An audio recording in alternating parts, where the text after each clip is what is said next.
Hello મિત્રો, preparation with જીસીઈઆરટીમાં તમારું સ્વાગત છે. આપણે જોઈએ છે ધોરણ 8 સામાજિક વિજ્ઞાનનું 19મું અને છેલ્લું ચેપ્ટર છે સામાજિક આર્થિક ક્ષેત્રે સરકારની ભૂમિકા. ઓલરેડી આપણે 18 ચેપ્ટર મૂકેલા છે. એની અંદર ઘણી બધા એવા ચેપ્ટરો છે, મોસ્ટ આઈએમપી કહી શકાય, એક્ઝામની અંદર પૂછાય છે. જ્યારે લોકો ફાંફા મારે છે ક્યાંથી પૂછાયું, પણ પાઠ્યપુસ્તકની અંદરથી પૂછાતું હોય છે. અને તમે જનરલી જોશો ને તો કોઈ પણ તમે ઇન્ટરવ્યૂ જોશો જે લોકોએ એક્ઝામ ક્રેક કરી છે, અને ઘણા બધા એવા લોકો કહે છે કે પાઠ્યપુસ્તક વાંચો. ઇવન કે જે જીએસએસએસબી કો કે પોલીસના વડાકો એ પણ એવું પ્રિફર કરતા હોય છે કે બધા તમે પાઠ્યપુસ્તક વાંચો. પણ ઘણા લોકોને ઈગો હોય કે ભાઈ 8મા ધોરણનું તો ચોપડી વંચાતી હોય, ભલે ના વંચાયેલા યાર, આ બધું છોકરોનું છે. છોકરોનું નથી, આ બધું પૂછાય છે એક્ઝામની અંદર ને ત્યારે તમે બાઘા મારતા હોય ક્યાંથી પૂછાય, ચોપડીની અંદરથી હોય. બરાબર. તો આની અંદર આપણે ઘણા બધા એવા ચેપ્ટર, બંધારણની વાત કરેલી છે. આગળ સરદાર વલ્લભભાઈના જે રજવાડાઓ બધા એક કરે એની વાત છે, દાંડી કૂચની વાત છે, બધા જે ચળવળો થઈ સ્વાતંત્રતા એની વાત છે. તો એ બહુ મોસ્ટ ઇમ્પોર્ટન્ટ એ બધા ચેપ્ટરો છે. તો આજે આપણે 19મું ચેપ્ટર, ચલો ટાઈમ વેસ્ટ નથી કરવો, આપણે જોઈએ છે સામાજિક આર્થિક ક્ષેત્રે સરકારની શું ભૂમિકા છે એ જોવાનું છે. સમજવાનું, વસ્તુ કોન્સેપ્ટ વાઇઝ સમજવાનું, જેથી કરીને આપણે મસ્ત ક્લિયર થાય. એવું નથી કે વાંચવા માટે વાંચી જવાનું, સમજીને વાંચવાનું તો યાદ બી રહે. અને આ 8મા ધોરણનું છે, બાળકોને સમજાય ને એવી ભાષામાં હોય, બહુ હાર્ડ એન્ડ ફાસ્ટ ના હોય, એટલે તમને યાદ પણ રહે. ભારતે કલ્યાણ રાજ્ય બનાવવાનો સંકલ્પ કર્યો છે. તે માટે પ્રાચીન ભારતની સર્વજન હિતાય સર્વજન સુખાય સમાજ વ્યવસ્થાનું નિર્માણ ખૂબ જરૂરી છે. સ્વતંત્રતા અગાઉ બહુ લાંબા સમય સુધી ભારતીય પ્રજા રાજકીય રીતે પરતંત્ર રહી હતી.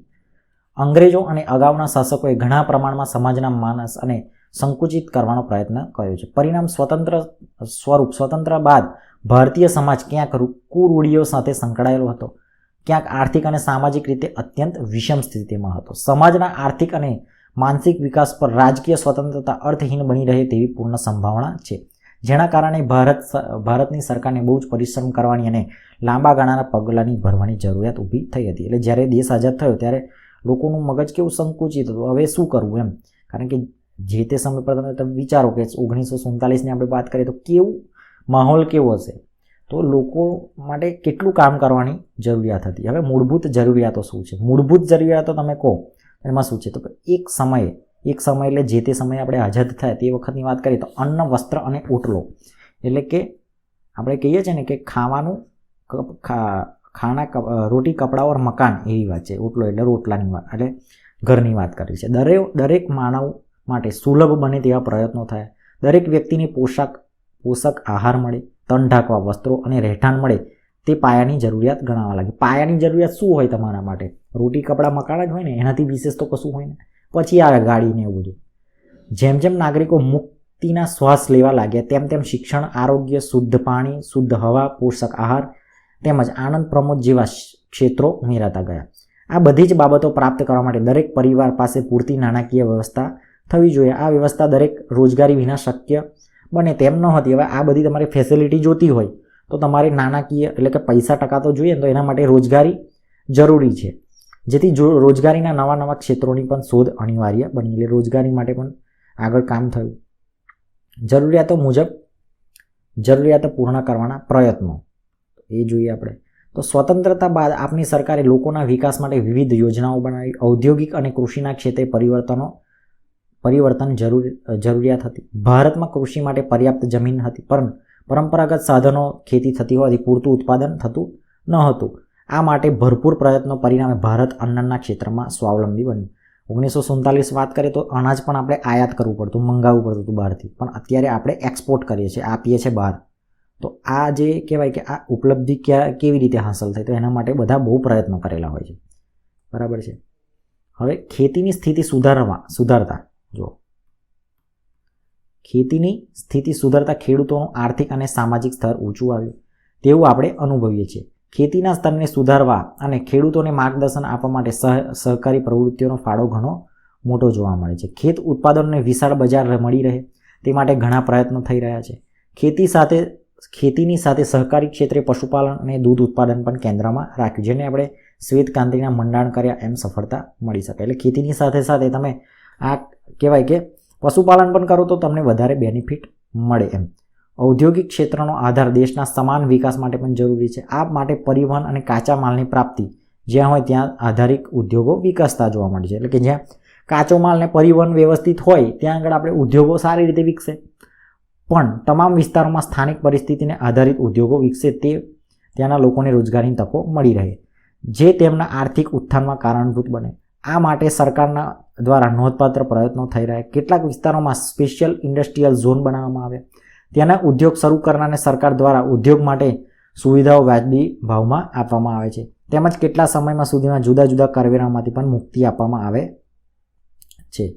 આ પણ તમે જોયું હશે, વાઇબ્રન્ટ ગુજરાતની અંદર જે ઇન્ડસ્ટ્રી સ્થાપે તો એમને ઘણી બધી બેનિફિટ મળતા હોય છે. આવી વિવિધ યોજનાના પરિણામે રાષ્ટ્રનો ઔદ્યોગિક વિકાસ પણ સારો થયો છે, જેનાથી સમાજને આર્થિક વિકાસ થયો, લોકોના જીવન ધોરણ ઊંચું આવ્યું અને તેવું અનુભવાય છે. હવે શિક્ષણ અને આરોગ્યના ક્ષેત્રો એ જોવાના છે આપણે. તો સ્વતંત્રતા અગાઉ શિક્ષણ અને આરોગ્ય બાબતમાં લોકો ઓછા જાગૃત હતા એમ કહું કેટલાક અંશે સાચું છે, કારણ કે આપણે જોયું ને તમે 1901માં કેટલી હતી સાક્ષરતા? 5% જ હતું, એવું કંઈક હતું, બરાબર. ગામડા ભારતના જનજીવનની તાસીર સમા હતા, તેમજ પ્રાથમિક શિક્ષણ તેમજ આરોગ્ય ખાસ સુવિધાઓ ન હતી. તે સમયે લોકશાહીને સફળ બનાવવા માટે શિક્ષણની પ્રચારની જરૂરિયાત હતી. સરકાર દ્વારા કેટલાક અંશે જાહેર સ્થળોએ મંડળો દ્વારા ક્ષેત્રોમાં ખૂબ સારા પ્રયત્નો કર્યા છે. દરેક ગામમાં શાળાનું સ્વપ્ન મહદ અંશે સિદ્ધ થયું છે. તેની સામે આરોગ્યની સુવિધા ઉપલબ્ધ કરાવવી એટલી જ જરૂરી હતી. આ ક્ષેત્રમાં ખૂબ કામ કરવા છતાં હજુ સારવાર અભાવે બાળકોના તેના પ્રસૂતામાં મૃત્યુની ઘટના જોવા મળે છે. ગ્રામ્ય કક્ષા સુધી આરોગ્ય કાર્યકર્તાઓ હોવા છતાં કેટલીક ગેરમાન્યતાઓના કારણે લોકો સુવિધાનો લાભ ન લેતા હોય તે પ્રસંગો પણ બને છે. આમ છતાં આ ક્ષેત્રમાં ખૂબ સારા પ્રયત્નો થયા છે.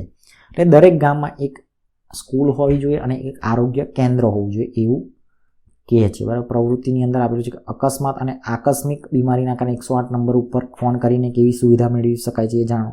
અને તમારા નગર ગામના સ્વચ્છ રાખીને સ્થાનિક સ્વરાજ્યની સંસ્થા શું કરે છે તે લોકોની ફરજ વિશે ચર્ચા કરો. સામાજિક વિકાસ દ્વારા જીવન પરિવર્તન.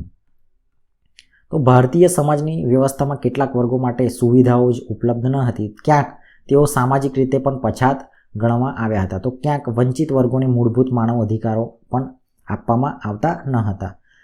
ભારતીય બંધારણના આવા વર્ગોની યાદી પરિશિષ્ટમાં આપવામાં આવી છે અને આ વર્ગો માટે શિક્ષણ અને રોજગારીના ક્ષેત્રોમાં કેટલીક સુવિધાઓ પણ આપવામાં આવેલી છે, જેના કારણે વર્ગના વ્યક્તિઓ સમાજના અન્ય વર્ગોની હરોળમાં ઊભા રહેવા સક્ષમ બને છે.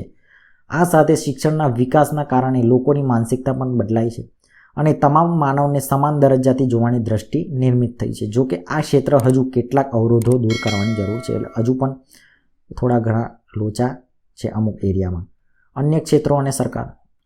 તો કે સરકારની ભૂમિકા માનવ જીવનના અનેક ક્ષેત્રો સ્પર્શે છે. દરેકને પોષક આહાર મળે, શુદ્ધ હવા, શુદ્ધ પાણી, તે માટે પણ કેટલાક પગલાં ભરવામાં આવી રહ્યા છે. કેટલીક વાર અસામાન્ય પરિસ્થિતિમાં સરકાર સાથે લોકો પણ જોડાતા હોય છે. પૂર, ભૂકંપ જેવી આપત્તિઓમાં સ્થિતિમાં હજારો લોકો માટે તાત્કાલિક પાણી અને ભોજનની વ્યવસ્થા પ્રજાના સહકાર વગર માત્ર સરકાર ન કરી શકે. તમે જોયું હોય કે કોઈ આપણે કોરોનાની જ વાત કરીએ તો આપણા જે જનસામાન્ય લોકો પણ એકબીજાને મદદ કરતા હતા, બરાબર છે. એવું નથી કે ખાલી સરકારથી ના પહોંચી વળાય, એટલે લોકો પણ આની અંદર સહકાર આપતા હતા. સામાન્ય પરિસ્થિતિમાં સમાજના તમામ વર્ગોને લોકોમાં યોગ્ય પ્રમાણમાં પૂરતો પોષક આહાર મળી રહે અને પીવાનું પાણી મળી રહે તે માટે ઘણા પ્રયત્નો થયા. તેમજ માણસોને એક અધિકાર રૂપે માનવામાં આવ્યા હતા, એટલે તેમજ માણસોએ એક અધિકાર રૂપે આવ્યા હતા, બરાબર છે. એક અધિકાર છે અમારો, ચલો એ રીતે આપણે આવ્યા હતા.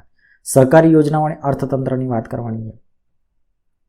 તો આપણે જોયું કે દરેક નાગરિકનું જીવન ધોરણ ઊંચું આવે તેમજ પ્રાથમિક સુવિધાઓ મળે તે માટે સરકારે નાણાં ખર્ચવા પડે છે. આ માટે સરકાર વિવિધ કરની આવક ઊભી કરે છે. ક્યારેક વિચાર કર્યો છે કે તમારા ગામમાં આવતી બસ તમને કેટલી સુવિધા આપે છે, પણ નાના ગામડા સુધી આ બસ મોકલવા માટે પ્રત્યેક દિવસે સરકારને કેટલો ખર્ચ થતો હશે? નાના ગામમાં સુધી રોજ પરિવહન ચલાવી શકે ખોટનો ધંધો સરકાર શા માટે કરતી હશે? તમે જોયું હોય કે કોઈ ગામડામાં બસ જતી હોય તો માંડેમાં 5-6 માણસો બેઠેલા હોય, બરાબર. તો એ કઈ રીતે પરવડે? તમે વિચાર તો કરો, કેમ કે 5-10 માણસોનું તમે ટિકિટ ગણો તો માણો આપણે 200 રૂપિયા ગણી, તો ડીઝલ તો 1000 રૂપિયાનું ભરી જતું હોય, પ્લસ કે તે ડ્રાઈવર અને કંડક્ટરની જે કોસ્ટ હોય એ. તો આવું ખોટના ધંધા શું કરવા સરકાર કરે છે? તો કહેવાય કે જે નાના ગામડાઓમાં સુખ સુવિધા મળે એના માટે સરકાર પ્રયત્ન કરતી હોય અને એના માટે ટેક્સ પણ લેતી હોય, એના ખિસ્સાના નથી કાઢતી. અહીં રોજિંદી સેવા આપવા પાછળ સરકાર જે ખર્ચ કરે છે તે નફો રાખવાનો આશય હોતો નથી, પરંતુ લોકોની સુવિધા આપવાનો હેતુ હોય છે. એટલે આનો હેતુ એવો છે કે લોકોને સુવિધા મળે, ના કે એનાથી પ્રોફિટ કમાવા માટે. ઓછી આવક ધરાવતા પરિવારો અનાજ, તેલ, ખાંડ જેવી સામગ્રી ઉત્પાદન ખર્ચ કરતાં ઓછા ભાવે આપવામાં આવે છે. આ નાગરિકોને પાયાની સુવિધા આપવાના હેતુથી જ કરવામાં આવે છે. આ વ્યવસ્થા એવી છે. તમે જોશો તો રેશન કાર્ડ જે BPL ધારકો છે એમને 2 રૂપિયા 3 રૂપિયા ચોખાને એ બધું મળતું હોય છે. કેમ? 2 રૂપિયા કંઈ કિંમત નથી ચોખાની, પણ એનાથી વધારે છે. પણ સરકાર એવું ઈચ્છે છે કે નાના લોકોને પણ સુખ સુવિધા મળી રહે, બેઝિક જરૂરિયાત પૂરી પડી રહે. આ સુવિધા આપવા માટે કેટલાક ક્ષેત્રમાં વધારે ટેક્સ નાખવાની ફરજ પડી છે. સરકાર આ આવકમાંથી જ લોક કલ્યાણના કાર્યો કરે છે. એટલે આ એક બાજુ બેનિફિટ આપે તો એક બાજુ ક્યાંકથી તો પૈસા લાવવા ને, તો ટેક્સ લેતી હોય છે. તો આ ચેપ્ટર આપણે પૂરું થઈ ગયું. આ આપણા કહેવાય કે ધોરણ 8નું સામાજિક વિજ્ઞાન આપણે અહીંયા પૂરું થાય છે. આ છેલ્લું હતું ચેપ્ટર, બરાબર છે. બધા જ ચેપ્ટર આપણે મૂકેલા છે. જો તમારે જોવા હોય તો તમે જોઈ શકો છો. અને બહુ મસ્ત ચેપ્ટર છે, એક્ઝામની અંદર પૂછાય એવા છે. તો કોન્સેપ્ટ વાઇઝ તમારે તૈયારી કરવી હોય તો તમે આ રીતે તૈયારી, પાઠ્યપુસ્તક આધારિત તૈયારી કરી શકો છો, બરાબર છે. મળીશું બીજા ધોરણના આપણે સામાજિક વિજ્ઞાન અથવા ગુજરાતી લઈને, બરાબર છે. તો આવી જ રીતે જો તમારે કોન્સેપ્ટ વાઇઝ તૈયારી કરવી હોય અને પાઠ્યપુસ્તક આધારિત તૈયારી કરવા માંગતા હોય તો ચેનલને એકવાર ફોલો જરૂર કરજો. મળીશું નેક્સ્ટ વિડીયોમાં.